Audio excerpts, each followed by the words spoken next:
I don't know if you've been out there. Not yet.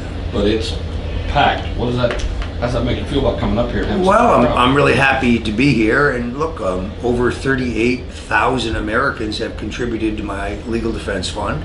I find the reaction as I move around, the people offering me not only their prayers, but their contributions, really heartening. I wanted Donald Trump to run for president as early as 1988. Did you tell him you wanted him to run all those times? Every time. I arranged for him to speak to the Chamber of Commerce in Portsmouth, New Hampshire in 1988. The first known draft Donald Trump for president committee was formed in New Hampshire. And it's interesting, you know what he talked about that day? The lousy trade deals and why we're getting taken to the cleaners, and why it's time for our NATO partners to pony up and pay their fair share. This is before NAFTA. So he's been very consistent, because I think what Trump stands for is much bigger than the Republican Party. It's much bigger than either party. It's a reform movement, and in retrospect, I now realize that even 2012 was probably too early. It was really only after 8 years of Barack Obama that the voters reached a point where they lost trust in all political institutions, both parties, professional politicians. So no longer did you have to be a governor or a senator or a general to become president. Donald Trump has broken the mold. You know, looking for Trump, they formed a little over a year ago and topped 1,000 members already. Well, again, what's interesting is when I go to Republican events, I find decent-sized crowds. But when I go to Trump events, I find enormous-sized crowds.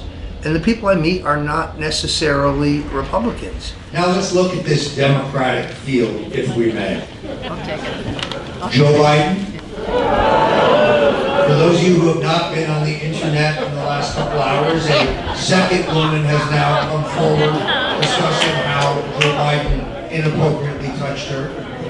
No. This is not a smear, this is not a fantasy. We have literally hundreds of pictures and hours of video of the former vice president inappropriately touching children who are not his own. I find that pretty creepy. Now, some of you may have seen my arrest on CNN. And I do face a trial in the District of Columbia on November 5th. I am entitled to tell you that I have pled not guilty, and I will fight for my guilty.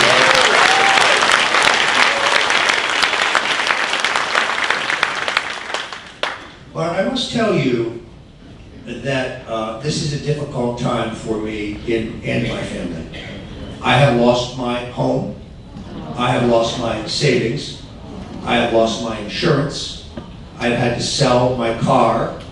And my livelihood, speaking and talking about politics, is obviously somewhat limited. And because of the internet censorship on Facebook, it's more difficult to sell my books. I think tonight was a home run for that.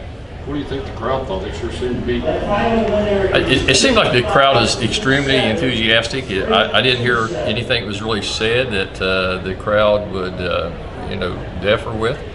I really think that Stone did a great job.